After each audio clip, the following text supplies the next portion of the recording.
जय जय रघुवीर समर्थ. श्री गणेश, शारदा आणि जगदीश स्वरूप सर्व श्रोत्यांना मीरा इनामदारचा नमस्कार. आदरणीय संध्याताई कोल्हटकर लिखित गीतांजली प्रकाशन द्वारा प्रकाशित समर्थ करुणाष्टके या समर्थ रामदासांच्या करुणाष्टकावरील ग्रंथाच्या अभिवाचनाचा हा 6वा भाग. अनुदिन अनुतापे तापलो रामराया या 3ऱ्या प्रकरणातील करुणाष्टकाचं विवेचन आज आपण ऐकणार आहोत. अनुदिन अनुतापे. अनुदिन अनुतापे तापलो रामराया, परमदिन दयाळा नीरसी मोहमाया. अचपळ मन माझे नावरे आवरिता, तुझ विण शिण होतो धावरे धावाता.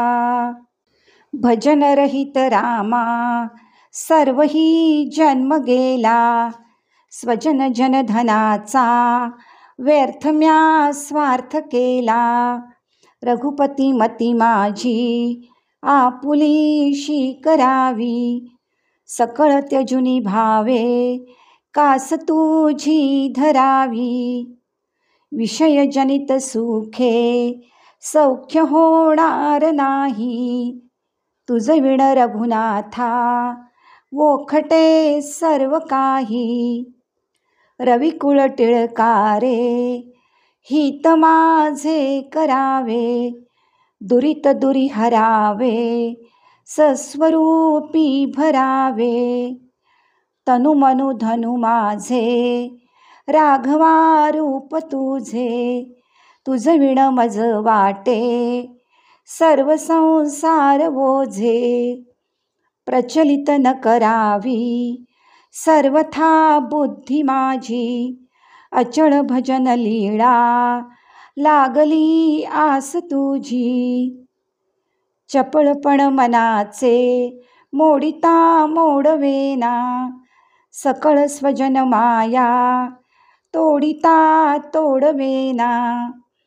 घडी घडी विघडे हा निश्चयो अंतरीचा, म्हणूनी करुणा हे बोलतो दीन वाचा. जळत हृदय माझे जन्मकोट्यानुकोटी, मजवरी करुणेचा राघवा पूरलोटी. तळमळ निववीरे रामकारुण्य सिंधू, षड्रिपुकुळ माझे तोडियाचा संबंधू. तुझ विण करुणा हे कोण जाणेल माझी, सिणत सिणत पोटी लागली आस तुझी. झडकरी झड घाली धाव पंचाननारे, तुझ विण मज नेती जंबुकी वासनारे. सबळ जनक माझा राम लावण्य पेटी, म्हणूनी मज पोटी लागली आस मोठी. दिवस गणित बोटी प्राण ठेवून कंठी, अवचट मज भेटी होत घालीन मिठी. जननी जनक माया लेकरू काय जाणे, पयन लगत मुखे हाणिता वत्स नेणे. जळधर कण आशा लागली चातकासी, हिमकर अवलोकी पक्षिया भूमिवासी. तुझ विण मज तैसे जाहले देवराया, विलग विषम काळी तुटली सर्व माया. सकळ जन सखा तू स्वामी आणिक नाही, वमक वमन जैसे त्यागिले सर्व काही. स्वजन जनधनाचा कोण संतोष आहे, रघुपती विण आता चित्त कोठे न राहे. जीवलग जीव घेती, प्रेत सांडून जाती, विषय सकळ नेती, मागुता जन्म देती, सकळ जन भवाचे, आत्विले वैभवाचे, जीवलग मग कैचे, चालते हेची साचे,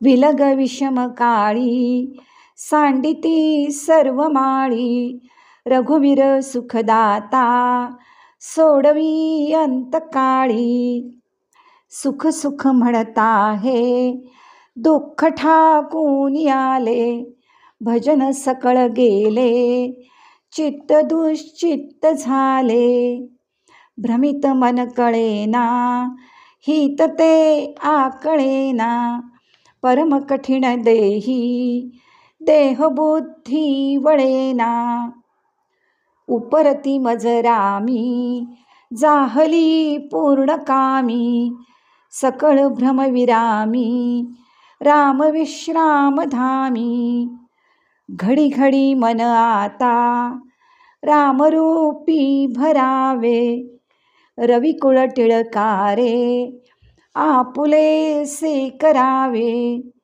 जळचर जळवासी, नेणती त्या जलासी, निसिदिन तुझ पाशी, चुकलो गुणराशी, भूमिधर निगमासी, वर्णवे ना जयासी, सकळ भुवनवासी, भेटी हे रामदासी.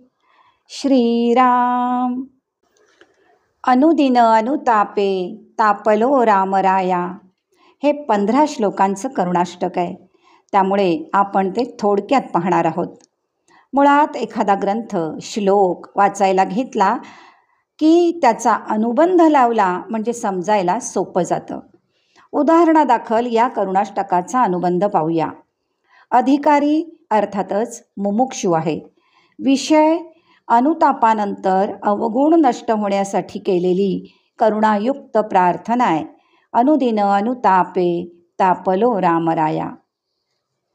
प्रयोजन, तुझ्या भेटीशिवाय जगणं अशक्य आहे. तुझं विण सिण होतो, धाव रे धाव आता.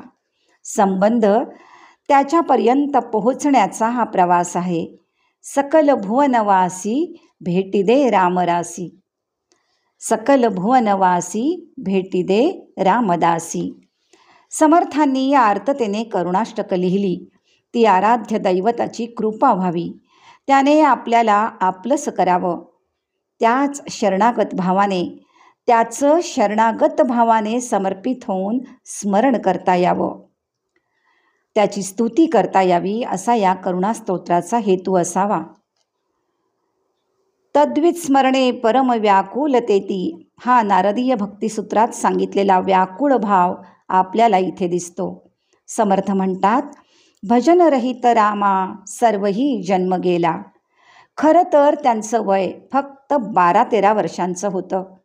सर्वही जन्म गेला हे वाचताना आपल्याला साधक म्हणून घेणं तर दूरच राहिलं, पण आपण मुमुक्षू तरी आहोत का, हा सुद्धा प्रश्न पडतो.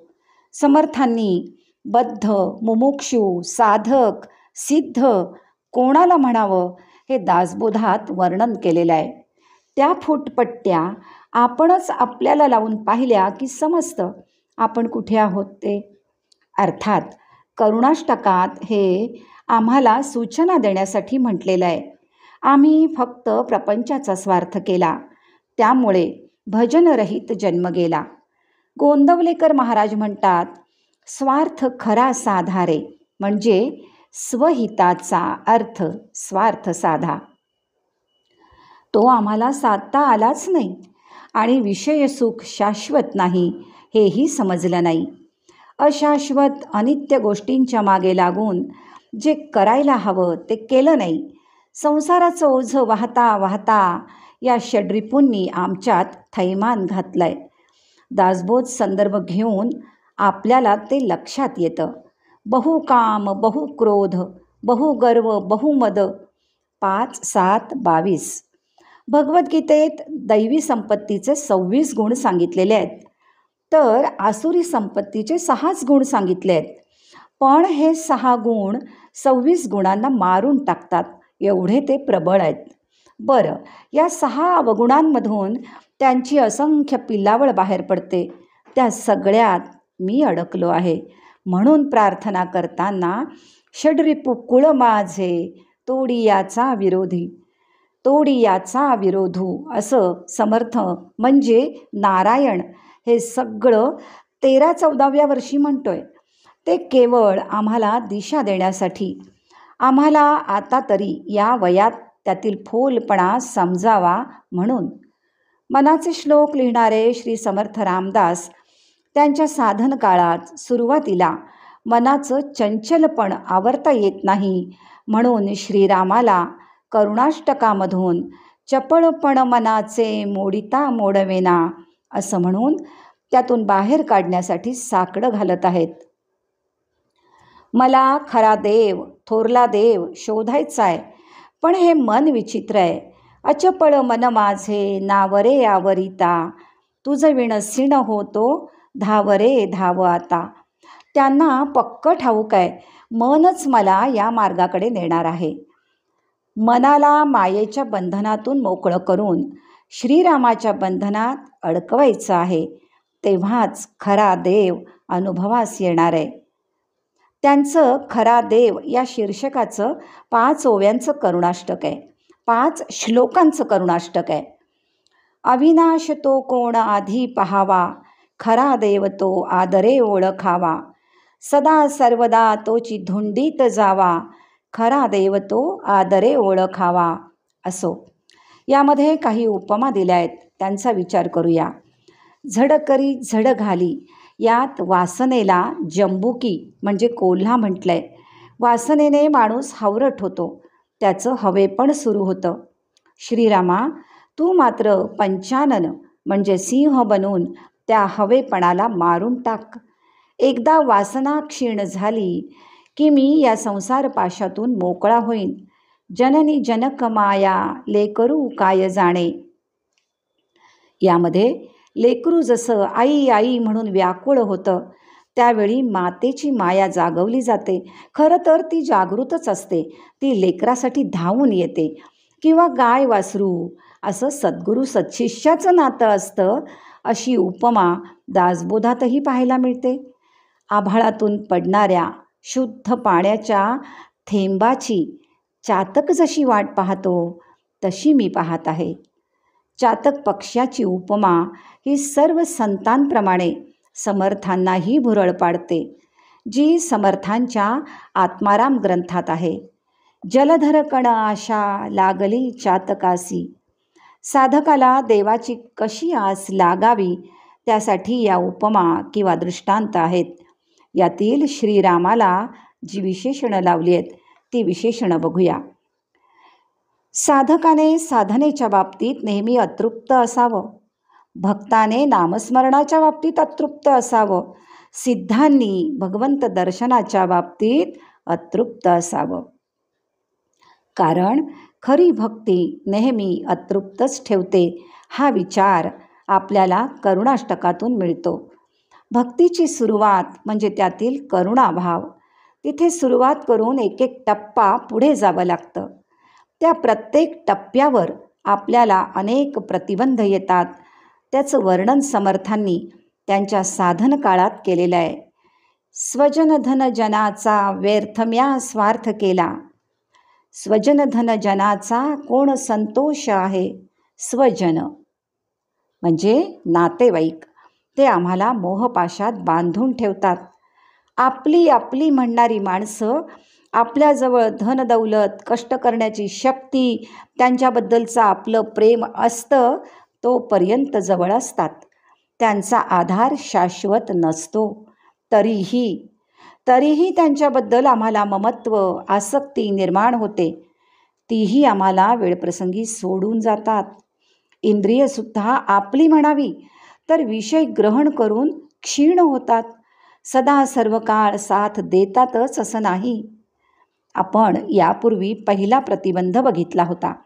आता इथे दुसरा प्रतिबंध आपल्याला साधना करताना आढळतो. नातेवाईकांमध्ये उत्पन्न होणारी आसक्ती, स्वजनांचा वियोग झाला तर मी जगूच शकणार नाही ही भावना त्यांची विरह व्याकुळता वाढवते. गीतेमध्ये युद्धप्रसंगी अर्जुनाची अशीच विरह भावना स्वजनांबद्दल होती, ती आपण पाहतो. स्वजन आपले स्वतःचे नातेवाईक आणि जन म्हणजे समाज, त्यात मिळणारं कौतुक, त्यातून आम्हाला लोकेशणा निर्माण होते. जनसुखाचे सोबती अशी आमची धारणा असते, पण निर्वाणीचा श्रीपती हे आम्हाला समजत नाही, कारण त्यावर आमची श्रद्धा नसते. प्रपंचातील आसक्ती, विरह व्याकुळता हा दुसरा प्रतिबंध आहे. धन तर विषयात रंगवून ठेवतं, त्यात खरं समाधान नाही. वित्तेषणा माणसाला अधःपतनाकडे नेते. अर्थातील अनर्थाचे 15 दोष भागवतात सांगितले आहेत. चोरी, हिंसा, असत्यकृती, दंभ, काम, क्रोध, गर्व, भेदबुद्धी, मस्ती, वैर, अविश्वास, मत्सर, परस्त्री, मद्यपान, जुगार या सगळ्या दोषात आम्हाला सुख आहे असं वाटतं, पण पदरी दुःखच पडतं. म्हणून धन हा तिसरा प्रतिबंध आहे. समर्थ म्हणतात, विजयजनित सुखे सौख्य होणार नाही. विषयजनित सुखे सौख्य होणार नाही. तर दासबोधात म्हणतात, विषयजनित जे जे सुख तेथेची होते परमदुःख. दासबोध 3:10-65. शब्द, स्पर्श, रूप, रस, गंध हे विषय विषासारखे असतात. ते इंद्रियांना व्याकुळ करतात. एक संपला की दुसरा असा मोह निर्माण करतात. ज्या विषयात विष असतं ते शब्द, स्पर्श, रूप, रस, गंध हे विषय आहेत. आम्ही यातच गुरफटून जातो.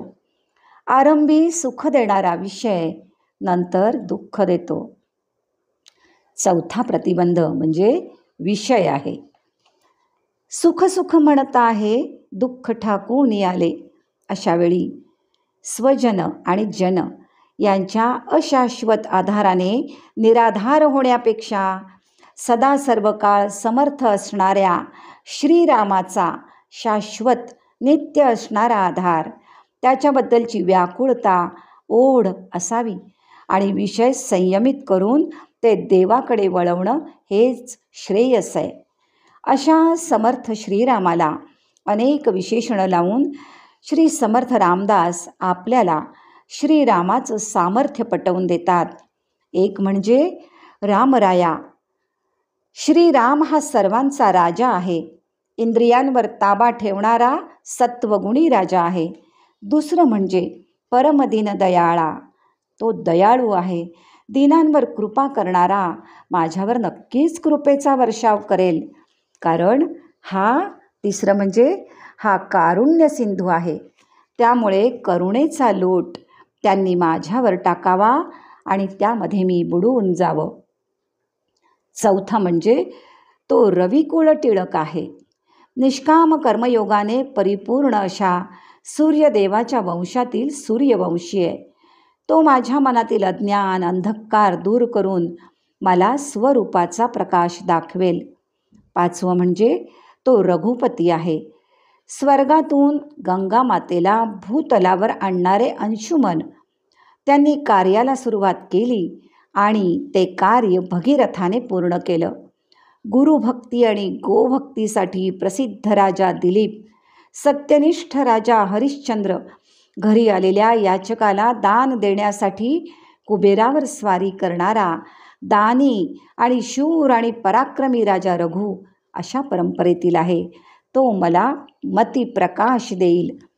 सहावं म्हणजे कोल्ह्यासारखी माझी वासना नष्ट करणारा पंचानन म्हणजे सिंह आहे. सातवं म्हणजे देवांना बंदिवासातून सोडवणारा देवांचा राजा देवराया आहे.